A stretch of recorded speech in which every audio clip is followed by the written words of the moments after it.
नोएडा के एक घर में दो बहनें 7 महीने तक कैद रहती हैं।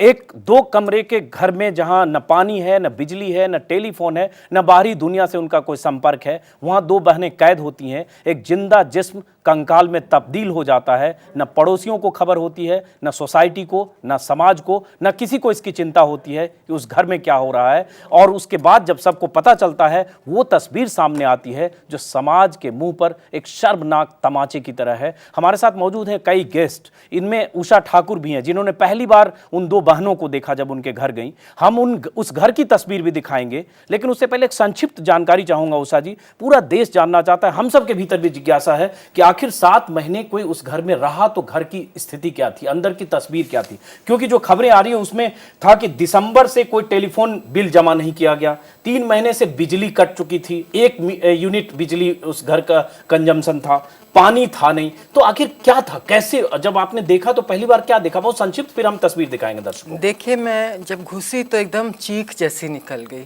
क्योंकि वो जो सोफे पे पड़ी हुई थी उसके मुंह से थोड़ा सा खून, एक तरफ से ऐसे मुंह था, खून निकल रहा था। समझ गई ये कोमा में है, 1-2 दिन की मेहमान है। और बदबू इतनी आ रही थी कि मुझे लगा शायद कुत्ता मरा है, उसको वहीं रखा हुआ है सोफे के नीचे।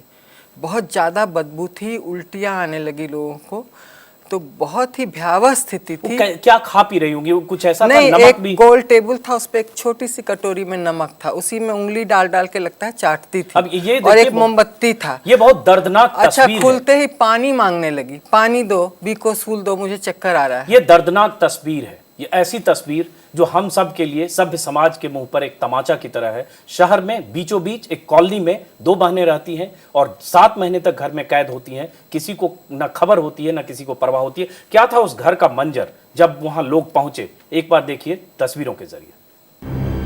नोएडा के फ्लैट नंबर 326 में बंद दोनों बहनों की ये तस्वीरें देखकर आप भी यही कहेंगे कि दोनों चलती फिरती लाशें हैं। मंगलवार को जब पहली बार घर से बाहर निकली तो सबकी आंखें फटी रह गई थीं।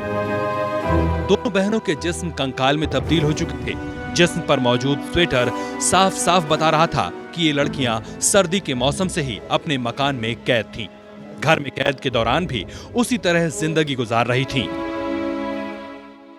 पुलिस और एनजीओ की मदद से घर से बाहर निकाली गई इन बहनों की हालत बेहद खराब थी। बड़ी बहन अनुराधा बहल ने अस्पताल में दम तोड़ दिया। वहीं कंकाल में तब्दील छोटी बहन सोनाली अब भी अस्पताल में भर्ती है। जिंदा जिस्म के कंकाल में तब्दील होने की यह दास्तां सिर्फ 7 महीने पुरानी है। 7 महीने पहले तक सब कुछ ठीक था। नोएडा सेक्टर 29 के फ्लैट नंबर 326 में ये दोनों बहनें अपने पिता रिटायर्ड कर्नल ओपी बहल और भाई विपिन बहल के साथ रहती थीं। पहले भाई घर छोड़कर चला गया और कुछ वक्त बाद पिता की मौत हो गई। इस दोहरे सदमे ने अनुराधा और सोनाली को डिप्रेशन का शिकार बना दिया।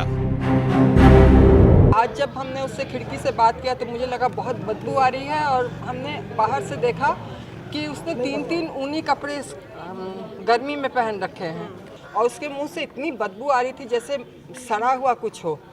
लेकिन फिर भी हमने सोचा कि अब इसकी स्थिति बहुत ख़राब है। जिस तरह से वो बोल रही थी, बात कर रही थी, हमने सोचा इसको निकालना बेहतर होगा। हमने कहा तुम्हारी बहन कहाँ है? तो कहा वो बीमार है, मुझे डॉक्टर को बुलाना है, डॉक्टर सुमन सिंह इसका इलाज कर रही हैं। सो आप लोग मत आइए, भगाने की कोशिश करने लगी। मैंने कहा नहीं, हम तो यहाँ रहेंगे और तुम लोगों को निकाल। नोएडा के सेक्टर 29 में रहने वाले लोगों के मुताबिक करीब 7 महीने से किसी ने अनुराधा और सोनाली को नहीं देखा। इनके खाने पीने का सामान भी दुकानदार घर पर ही पहुंचा देता था। पेट भरने के लिए भी ये दोनों सिर्फ स्नैक्स और कोल्ड ड्रिंक्स का इस्तेमाल करती थीं। लेकिन जब राशन का बिल 2500 रुपए के पार पहुंच गया तो दुकानदार ने भी हाथ खींच लिए। खुद दुकानदार ने कबूल किया है कि महीने भर से उसने फ्लैट नंबर 326 में कोई सामान नहीं पहुंचाया था। नोएडा के 326 नंबर फ्लैट की उन 2 बहनों की दास्तां, जिसमें से एक बहन आज काल के गाल में समा चुकी है, दूसरी बहन जिंदगी और मौत से जूझ रही है। उस घर की दास्तां जिसमें 2 बहनें कैद थीं, उस घर की दास्तां जिसमें कोई अनाज, कोई खाने पीने का सामान नहीं था, पानी और बिजली का कोई इंतजाम नहीं था। जो तस्वीरें आपने देखी इस गर्मी के महीने में, अप्रैल के महीने में, स्वेटर 3-3 स्वेटर इन दोनों बहनों ने पहन रखा था। इसका मतलब साफ है पिछले 3 महीने से इन्होंने नहाया भी नहीं था और जिस तरह की जिंदगी उस घर में जी रही थी, कल्पना से बाहर है। सही एक सवाल हमारे साथ कैलाश हॉस्पिटल के सीएमओ डॉक्टर सारिका हैं, जिन्होंने पहली बार इन दो बहनों का इलाज किया। एक बहन जिसकी मौत हो चुकी है, दूसरी बहन जो आईसीयू में है। डॉक्टर सारिका, एक सवाल सब आदमी के जहन में है कि आखिर कोई लड़की, कोई जिंदा इंसान कैसे अपने आप को इस हालत में पहुंचा सकता है कि उसके कोई खाना पीना नहीं ले रहा है, पानी नहीं ले रहा है, और कैसे एक तरह से कहें कि भूख हड़ताल भी आदमी करे तो चौथे दिन उसकी हिम्मत पस्त हो जाती है, और कैसे जीते जी एक इंसान कंकाल में तब्दील हो गया। और जब आपके पास अस्पताल में दोनों को लाया गया तो उनके बॉडी से क्या मिला, क्या लगा कि कितने महीनों से उन्होंने कुछ खाया पिया नहीं है? ये जब हमारे पास दोनों बहनें आई थी तो जो बड़ी बहन है बिल्कुल कोमेटोज हाल में थी और शरीर बिल्कुल स्किन एंड बोन्स तक रिड्यूस हो गया था, एक कंकाल के समान बस रह गई थी ये। और इनके शरीर पे जो इन्होंने स्वेटर वगैरह पहना हुआ था, लग रहा था जैसे मानो पिछले 3-4 महीनों से ना इन्होंने अपने हाइजीन की तरफ ध्यान दिया है, ना इन्होंने कुछ खाया पिया है, और बिल्कुल मुंह से इनके ब्लड आ रहा था, ब्लीडिंग हो रही थी, कोई वर्बल रिस्पांस नहीं था। हार्ट ज़रूर चल रहा था बट इसके अलावा इनमें और कोई साइन ऑफ लाइफ नहीं था। तो जाहिर है कि इनकी हालत बहुत ज़्यादा क्रिटिकल थी। लेकिन फिर एक सवाल उठता है डॉक्टर सारिका, एक सवाल उठता है, उसके बाद भी जिंदा कैसे थी? कैसे एक इंसान, जो हमने देखा, जो तस्वीरें दर्शकों ने भी देखा, पूरी दुनिया ने देखा कि उनके जो पैर थे, पैर इतना पतला हो चुका है जैसे किसी बच्चे के 4 साल बच्चे के पैर जितना पतला होता है वैसा बॉडी एकदम श्रिंक करके, सिकुड़ के उनका वजन कहें तो 1/10 हो चुका होगा, फिर भी कैसे जिंदा थी? बिल्कुल बॉडी का एक मैकेनिज़्म होता है, डिफेंस मैकेनिज़्म होता है। जब बॉडी को न्यूट्रिशन या नहीं मिलता है या बॉडी स्टारवेशन मोड में चली जाती है तो बॉडी की मेटाबॉलिज्म धीरे धीरे स्लो होकर बिल्कुल बेसिक मिनिमम पे चली जाती है सर्वाइवल के लिए। तो पिछले 3-4 महीने से इनकी बॉडी की मेटाबॉलिज्म स्लो होकर इस लेवल तक पहुंच गई थी कि बस केवल इनकी एक हार्ट चल रही थी, इसके अलावा इनके अंदर और कोई साइन ऑफ लाइफ नहीं था। और अगर जिस समय बचाया गया, अगर और 2-3 दिन हो जाते, नहीं बचाया जाता, तो जाहिर है कि इनकी नॉर्मल डेथ घर पे ही हो जाती। जी, और ये तब था सईद जब इन दोनों बहनों का भाई, वो प्यारा भाई जिसको दोनों बहनों ने खिलाया, पाल पोस कर बड़ा किया, धूमधाम से उसकी शादी की, वो भाई भी इसी शहर में रहता था। वो भाई तब वहां पहुंचा जब समाज सेवी पहुंचे, जब पता चला 2 बहनें मौत के मुंह में समाने वाली हैं, तब वो भाई पहुंचा।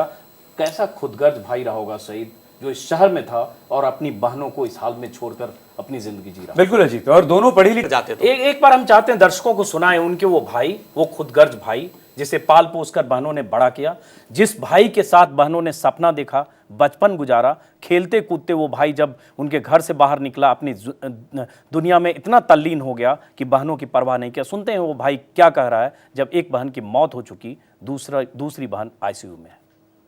2007 में हमारी शादी हुई, मेरी शादी हुई, और उसके बाद से थोड़ा सा फैमिली जो वो मैटर है वो मैं टच में रहा। मैंने उनसे कोशिश करी कि भाई सब कुछ नॉर्मल हो, बट वहाँ से पॉजिटिव रिस्पांस नहीं आया। जब भी मैं गया मेरे को नेगेटिव रिस्पांस देके। अब सही सुना, इनको पॉजिटिव रिस्पांस बहनों से नहीं आया। ये भाई हैं और हमारे समाज की त्रासदी है कि जब शादी के बाद किस तरह से लोग अलग होते हैं और किस तरह से समाज, एक समय था जब परिवार बहुत बड़ा होता था, संयुक्त परिवार का कंसेप्ट था, आज इतना माइक्रो लेवल पर हम पहुंच गए हैं कि मैं, मेरा बेटा, मेरी बीवी, और इसमें सिमटते जा रहे हैं और नतीजा हमारे सामने।